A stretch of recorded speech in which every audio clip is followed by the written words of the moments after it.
Hello students, this is Chiranjit Malik and today we will study about microsporogenesis.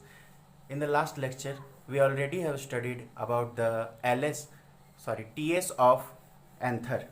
Okay, and today we will study about how the spores or microspores are formed in anther.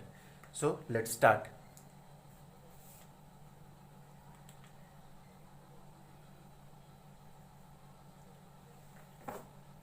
Yesterday we have studied, right, ये क्या स्टेमन का ये part, इस part को anther कहा जाता है और इसे फिलामेंट।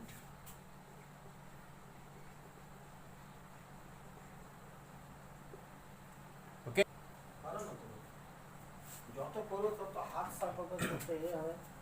Anther and filament. जब हम लोग इस एंथर को टीएस यानी ट्रांसवर्स सेक्शन में काटते हैं तो कुछ ये ऐसा दिख रहा था।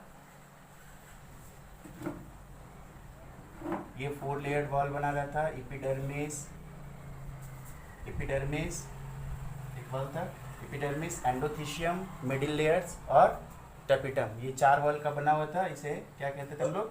एंथर वॉल या वॉल लेयर्स।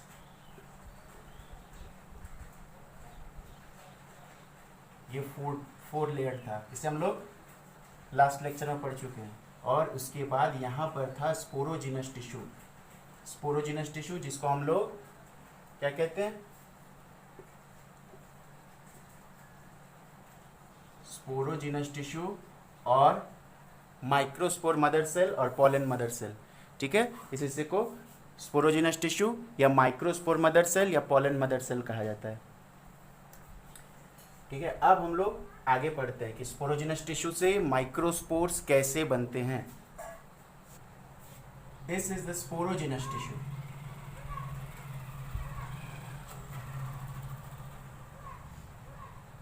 ठीक है, ये स्पोरोजिनस टिश्यू है। अब इस स्पोरोजिनस टिश्यू में क्या होता है?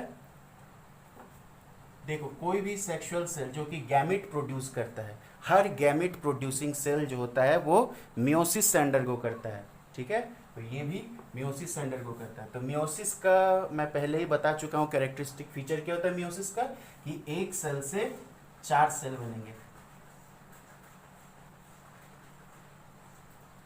एक सेल से 4 सेल बनेंगे। ठीक है, ये सेल 2n होता है। ठीक है, 2n से n बनता है। ठीक है ना, प्लॉइडी हाफ हो जाता है, यानी ये डाइप्लॉइड से हैप्लॉइड सेल्स बनाते हैं। यानी स्पोरोजिनस टिश्यू डाइप्लॉइड होता है और उससे बनने वाले जो माइक्रोस्पोर्स होंगे वो हैप्लॉइड होंगे, यानी उनमें जो क्रोमोसोम्स का नंबर होगा वो हाफ होगा। ठीक है, तो स्पोरोजिनस टिश्यू मियोसिस से गुजरेगा और एक सेल से 4 सेल बनाएगा और चारों सेल्स का प्लॉइडी जो होगा इसके हाफ होगा, यानी कि डाइप्लॉइड टू हैप्लॉइड बनेगा। समझ में आ रहा है? अब क्योंकि देखो मियोसिस में क्या होता है कि 2n से n बनता है, यानी कि हाफ हो जा रहा है प्लॉइडी, इसीलिए इसको मतलब रिड्यूस हो जा रहा है, तो इसीलिए इसको रिडक्शनल डिवीजन भी कहते हैं। ठीक है, रिडक्शनल डिवीजन। तो यहाँ पर वही होगा। इस बात को हमेशा याद रखना है कि जितने भी गैमेट प्रोड्यूसिंग सेल्स हैं, गैमेट प्रोड्यूसिंग सेल्स ही मियोसिस से होकर गुजरता है।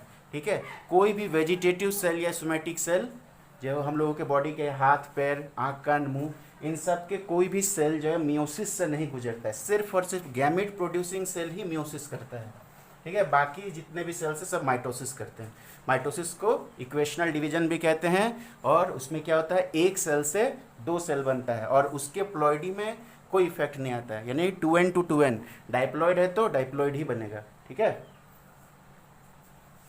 तो अब यहाँ पर हम लोग देख सकते हैं कि ये रिडक्शनल डिवीजन से होकर गुजरेगा। ठीक है, रिडक्शनल डिवीजन से होकर गुजरेगा तो क्या होगा, एक सेल से 4 सेल बनेंगे। लेकिन जैसा कि मैंने यहाँ पर बताया आप लोगों को कि एक सेल से 4 सेल अलग अलग यहाँ पर दिखाया है, तो यहाँ पर वो काम नहीं होगा। 2n स्पोरोजिनस टिश्यू, एक सेल से 4 सेल बनेंगे, लेकिन ये इमीडिएटली चारों सेल एक दूसरे से अलग नहीं होते हैं। 4 सेल बन जाते हैं बट वो इमीडिएटली एक दूसरे से अलग नहीं होते, वो एक दूसरे के साथ जुड़े हुए रहते हैं। लेकिन इनका प्लॉइडी जो है वो हाफ हो जाता है। बात समझ में आ रही है? 2n था स्पोरोजिनस टिश्यू,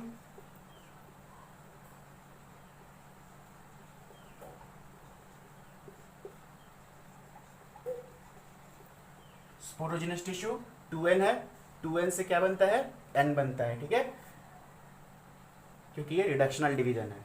2n से n बन जाएगा, लेकिन ये जो चारों सेल्स जो एक दूसरे से अलग होने चाहिए वो इमीडिएटली नहीं होता है, तुरंत नहीं होता है कि डिवाइड किए और चारों एक दूसरे से अलग हो गए, नहीं, ऐसा नहीं होता है। पहले तो चारों सेल एक दूसरे से जुड़े हुए रहेंगे, ठीक है, चारों सेल एक दूसरे से जुड़े हुए रहेंगे, और इस फॉर्म को हम लोग कहते हैं माइक्रोस्पोर, माइक्रोस्पोर टेट्राड। इसका प्लॉइडी कोई पूछे तो यहाँ पर n लिखेंगे, ठीक है, और स्पोरोजिनस टिश्यू का प्लॉइडी क्या होगा, 2n। समझ में आ गया? क्योंकि रिडक्शनल डिवीजन जहां होगा तो 2n से n बनता है। समझ में आ रहा है? अब हम लोग आगे बढ़ते हैं। तो सबसे पहले क्या होता है माइक्रोस्पोरोजिनेसिस में, ये स्पोरोजिनस टिश्यू डिवाइड करते, रिडक्शनल डिवीजन से होकर गुजरते हैं और एक सेल से 4 सेल बनते हैं, जिसमें कि प्लॉइडी हाफ हो जाता है। यहाँ तक समझ में आ गया? ये बात मैं 4 बार बोल चुका हूँ। अब क्या होता है कि जब एंथर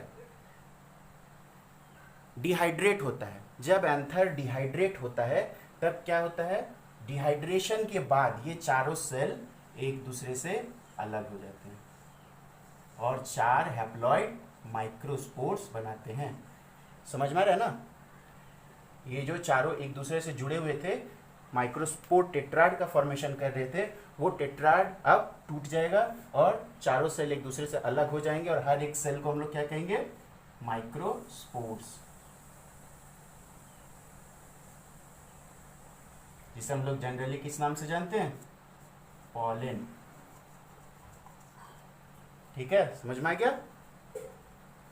तो यहाँ पर जो जो इंपॉर्टेंट बातें हैं वो लिख लेते हैं। यहाँ तक समझ में आ गया? हाँ, सारे प्रोसेस को मैं लिख देता हूँ। स्पोरोजिनस टिश्यू, इसे और किस नाम से जाना जाता है, सब लिख देता हूँ यहाँ पर। Sporogenous tissue, microspore mother cell,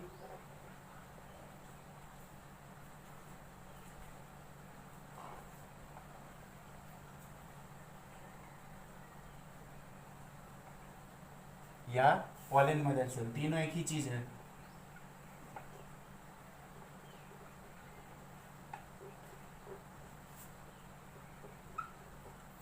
इसके नाम से ही पता चल जाएगा। देखो, स्पोरोजिनस टिश्यू मतलब स्पोर को जनरेट करने वाला, यानी कि माइक्रोस्पोर को जन्म देने वाले टिश्यू, और जो जन्म देते हैं उसको क्या कहते हैं, मदर। तो इसीलिए माइक्रोस्पोर मदर सेल, ठीक है, और या फिर उसको पॉलन मदर सेल भी कहा जाता है।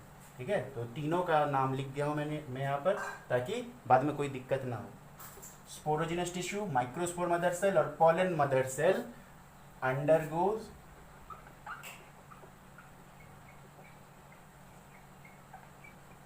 undergoes meiosis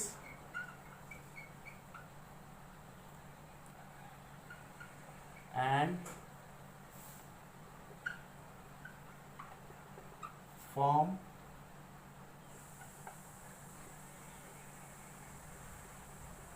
haploid microspore tetrad. समझ में आ रहा है? तो पहले टेट्राड बनाता है।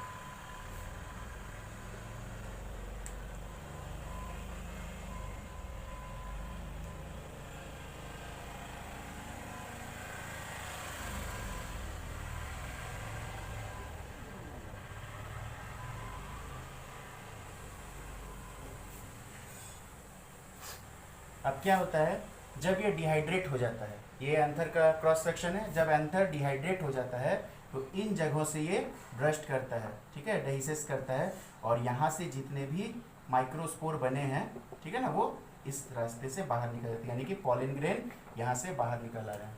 ठीक है, यहाँ पर दिखा देता हूँ, ये स्पोरोजिनस टिश्यू है, अब ये स्पोरोजिनस टिश्यू क्या होता है, माइक्रोस्पोर में चेंज हो जाता है, ठीक है।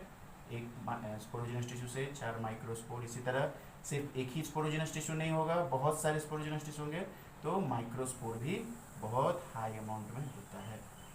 इस तरीके से जब ये डिहाइड्रेट होता है और जब बर्स्ट करता है, फटता है, तब इसमें से क्या होता है, सारे स्पोरोजिनस टिश्यू सॉरी माइक्रोस्पोर्स जो होते हैं या पॉलन ग्रेन्स वो बाहर आ जाते हैं, ठीक है। इन्हीं 2 जगहों से फटेगा, बाहर निकल जाता है। समझ में आ गया। After dehydration of anther its wall डेhiscence and the microspore tetrad breaks and forms 4 haploid microspores which emerge out from the anther। समझ में आ गया। तो इस तरीके से माइक्रोस्पोर्स बन गए और फिर बाहर भी आ गए पॉलन ग्रेन्स, ठीक है। माइक्रोस्पोर्स को ही पॉलन ग्रेन कहा जाता है। अब ये पॉलन ग्रेन का स्टडी करते कि पॉलन ग्रेन कैसा दिखता है, उसका स्ट्रक्चर कैसा होता है, ठीक है।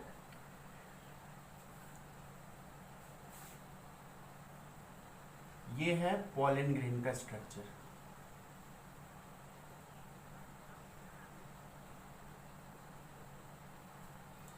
ठीक है। पॉलन ग्रेन का जो वॉल होता है वो डबल लेयर्ड होता है, जो इनर वॉल होता है वो स्मूथ होता है और जो आउटर वॉल होता है वो रफ होता है।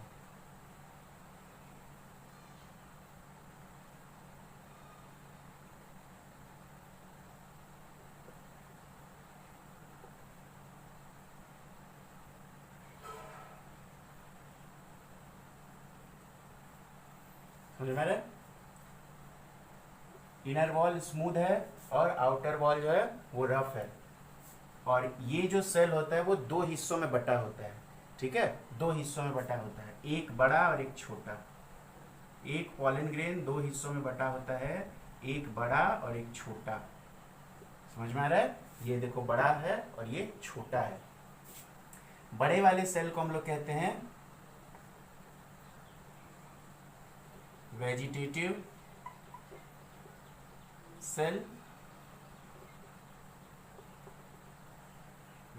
सेल, और छोटे वाले को हम लोग कहते हैं जेनरेटिव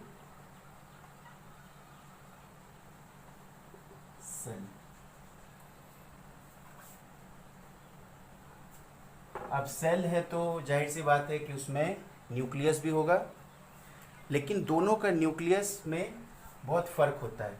इसका जो न्यूक्लियस है, वेजिटेटिव सेल का जो न्यूक्लियस है वो इरेगुलर शेप्ड का होता है, ठीक है। उसका कोई रेगुलर शेप नहीं होता है। तो वेजिटेटिव सेल का न्यूक्लियस कुछ ऐसा दिखेगा।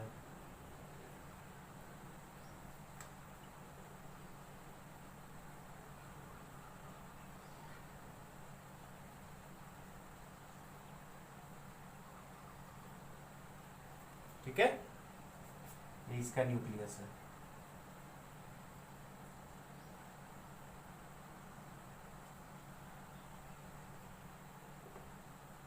इसी तरह इसमें भी न्यूक्लियस होगा, लेकिन जनरेटिव सेल का जो न्यूक्लियस होता है वो इस टाइप से होता है, जिसको क्या बोलते हैं हम लोग, स्पिंडल शेप न्यूक्लियस।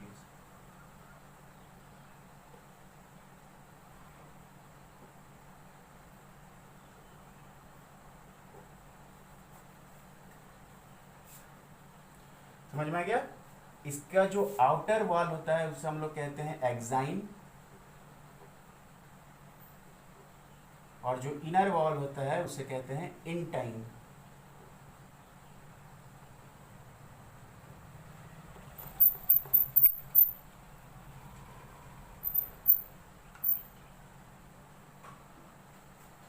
ठीक है, फिर से मैं रिपीट कर देता हूं एक बार।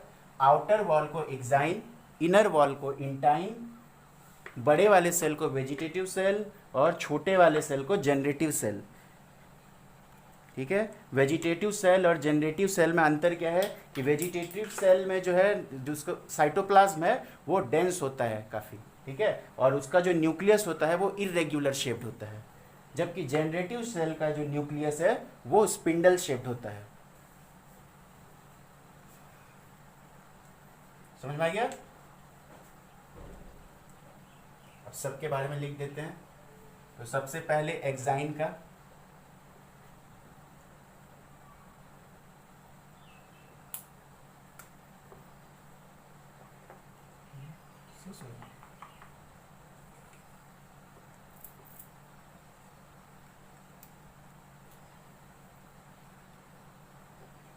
सबसे पहले एक्साइन का प्रॉपर्टी देखते हैं। एक्साइन क्या होता है? आउटर मोस्ट लेयर है, आउटर मोस्ट लेयर किसका? पॉलन ग्रेन का। इरेग्युलर शेप्ड या फिर इसको कहेंगे रफ, रफ होते हैं। और इसका क्या कैरेक्टरिस्टिक है कि it is made up of sporopollenin. ये बेहद इंपॉर्टेंट पॉइंट है, मेड अप ऑफ स्पोरोपोलिनिन।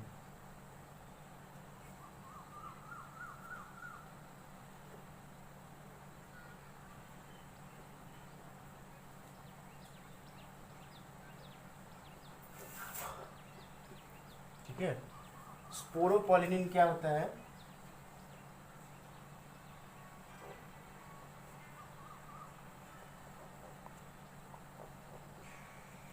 ये एक्साइन वाला जो लेयर है वो स्पोरोपोलिनिन नाम के एक मटेरियल से बना होता है, resistant to acids, high temperature and any type of enzyme. इस पर किसी भी तरीके का कोई भी एसिड का या फिर किसी भी एंजाइम का या किसी भी तरीके का हाई टेम्परेचर हो, उसका कोई इफेक्ट नहीं पड़ता है sporopollenin. No any enzyme is known which can digest sporopollenin. अगर कोई भी इंसान या फिर जानवर स्पोरोपोलिनिन को इनगल्फ कर जाता है तो किसी के भी बॉडी में वैसा ना तो कोई एंजाइम है जो कि स्पोरोपोलिनिन को डाइजेस्ट कर सकता है, या ना कोई किसी तरीके का एसिड है। हम लोग के स्टमक में क्या होता है? हाईली कॉन्सेंट्रेटेड हाइड्रोक्लोरिक एसिड, लेकिन वो हाइड्रोक्लोरिक एसिड भी स्पोरोपोलिनिन को डाइजेस्ट नहीं कर सकता है। तो ये बेहद इंपॉर्टेंट पॉइंट है। स्पोरोपोलिनिन इज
ठीक है ना, किसी भी तरीके के एंजाइम हो या फिर एसिड हो या हाई टेम्परेचर हो, उसके प्रति वो रेजिस्टेंट होता है, उसका उस पर कोई इफेक्ट नहीं पड़ता है। ठीक, तो ये एक्साइन का था।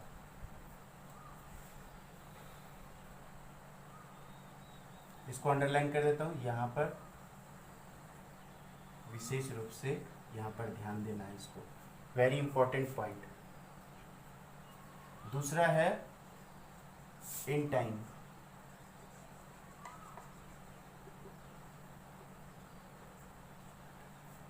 इन टाइम में क्या होता है कि ये इनर लेयर है,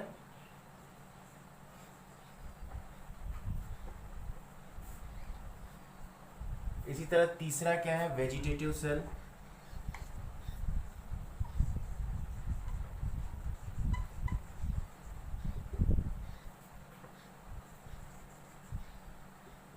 वेजिटेटिव सेल क्या होता है? लार्जर होता है, larger in size,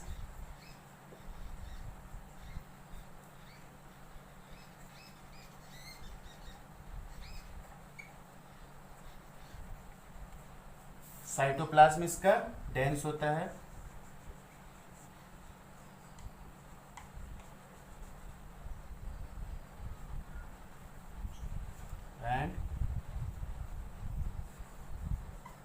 irregular shaped nucleus।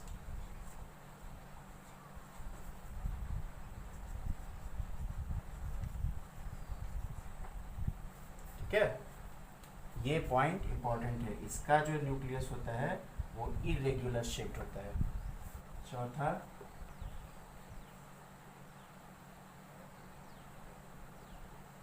Generative cell. ठीक है, जनरेटिव सेल कैसे होता है? स्मॉलर इन साइज,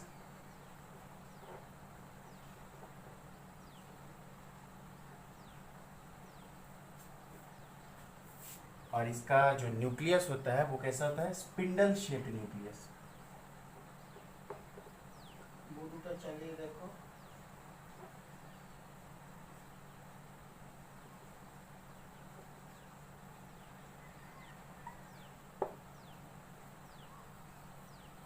यहां तक आ गया समझ में? तो देखिए क्या दिखता है।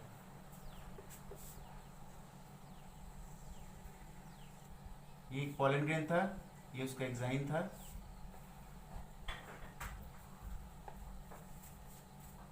ठीक है, ये उसका एग्जाइन था, ये उसका वेजिटेटिव सेल और ये उसका न्यूक्लियस है। ये उसका जनरेटिव सेल और ये इसका वेजिटेटिव सेल, यही था। अब यहाँ पर हम लोग देखते हैं कि ये जो एग्जाइन है वो कहीं कहीं पर इंटाइन से टच किया हुआ है। ये सब जगह, 1 2 3, सिर्फ 3 ही नहीं, बहुत सी जगह, 3 4 5 6, बहुत सारे जगहों पर वो इंटाइन से टच किया हुआ रहता है। तो इसको हम लोग कहते हैं, इस जगह को जर्म पोर। इसको हम लोग कहते हैं जर्म पोर।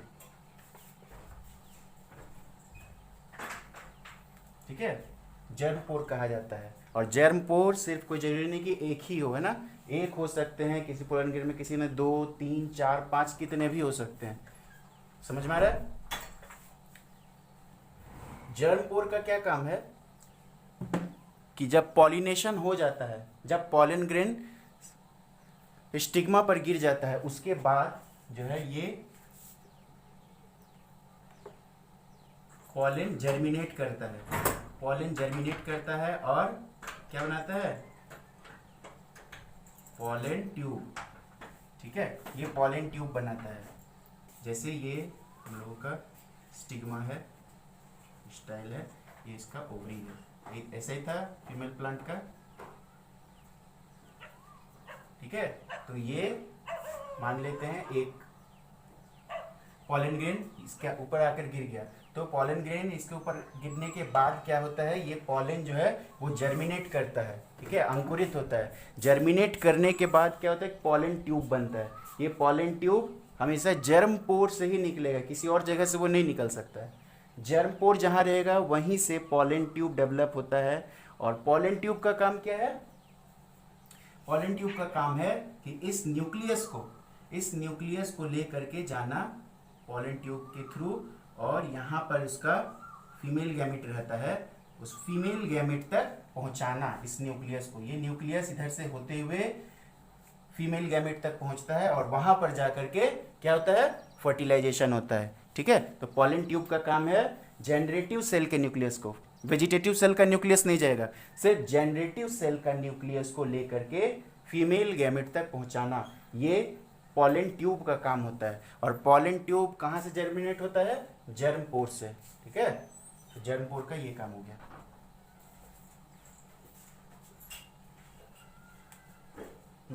फर्टिलाइजेशन से पहले ये इस जनरेटिव सेल का जो न्यूक्लियस है वो 2 हिस्सों में बट जाता है। 2 हिस्सों में बटने के बाद ये दोनों न्यूक्लियस जो हैं, दोनों न्यूक्लियस पहुंचते हैं फीमेल गैमेट के पास। ठीक है, दोनों न्यूक्लियस फीमेल गैमेट के पास पहुंचते हैं। अब 2 न्यूक्लियस क्यों? 2 न्यूक्लियस क्यों होता है? क्योंकि मैंने तो पहले ही बताया था कि एक मेल गैमेट रहता है और एक फीमेल गैमेट रहता है, दोनों मिल करके फ्यूज करते हैं उसको फर्टिलाइजेशन कहते हैं। तो फिर फर्टिलाइजेशन के लिए तो सिर्फ एक ही न्यूक्लियस की जरूरत है, तो फिर ये दो हिस्सों में क्यों बटा और दो न्यूक्लियाई क्यों गया?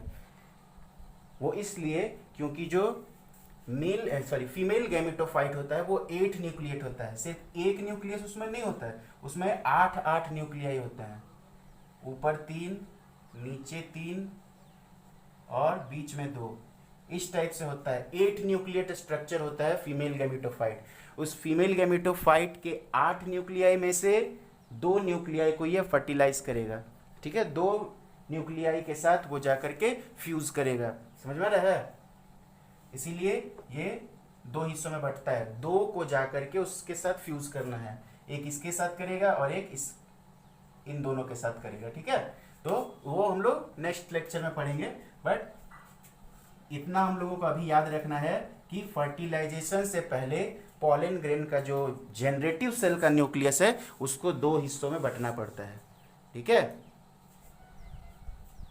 40% प्लांट्स ऐसे हैं जिसमें कि पॉलिनेशन से पहले ही ये न्यूक्लियस 2 हिस्सों में बंट जाता है, ठीक है। लेकिन अधिकतर प्लांट यानी 60% प्लांट्स में क्या होता है कि ये पॉलन ग्रेन 2 हिस्सों में बंटता है, लेकिन पॉलिनेशन के बाद, समझ में आ रहा है, ये न्यूक्लियस 2 हिस्सों में बटेगा लेकिन पॉलिनेशन के बाद। देखो ध्यान से समझाते हैं।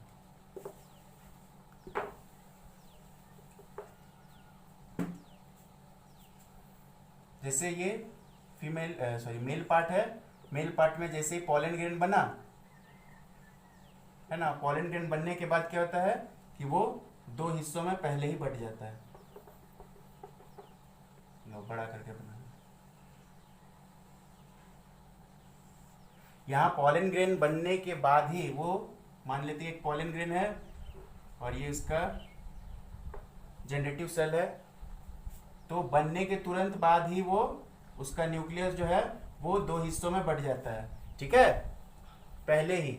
लेकिन ये 40% प्लांट्स में होता है। 60% प्लांट्स में क्या होता है कि यहाँ से पॉलन ग्रेन निकलेगा, उसका पॉलिनेशन होगा। पॉलिनेशन किसी भी थ्रू हो सकता है, हवा के थ्रू या फिर किसी इंसेक्ट्स के थ्रू, है ना, तितली, मधुमक्खी, बहुत सारे कीड़े मकोड़े हैं जो कि पॉलिनेशन कराते हैं ना, पॉलन ग्रेन को ले जाकर के फीमेल के स्टिग्मा पर डाल देते हैं।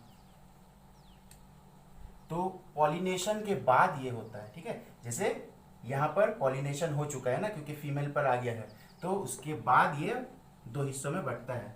ऐसा 60% में होता है, 40% में पहले ही बढ़ जाता है, ठीक। तो इसको याद रखना होगा, इसको याद रखना होगा। 60% प्लांट्स में पॉलिनेशन के बाद बढ़ता है और 40% प्लांट्स में पहले ही डिवीजन हो जाता है। समझ में आ गया? इस पॉइंट को नोट कर देता हूँ यहाँ पर लिख।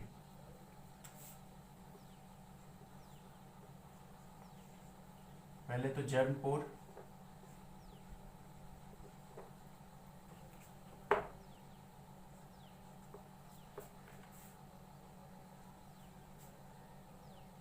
जर्म पोर का काम क्या होता है?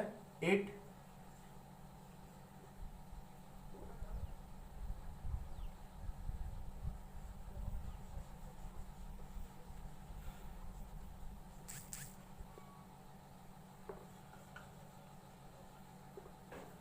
ठीक है, पॉलन ट्यूब यहीं से इमर्ज होता है। और यहाँ जर्म पोर का एक और इम्पोर्टेंट बात जो इसका खासियत है कि स्पोरोपॉलिनिन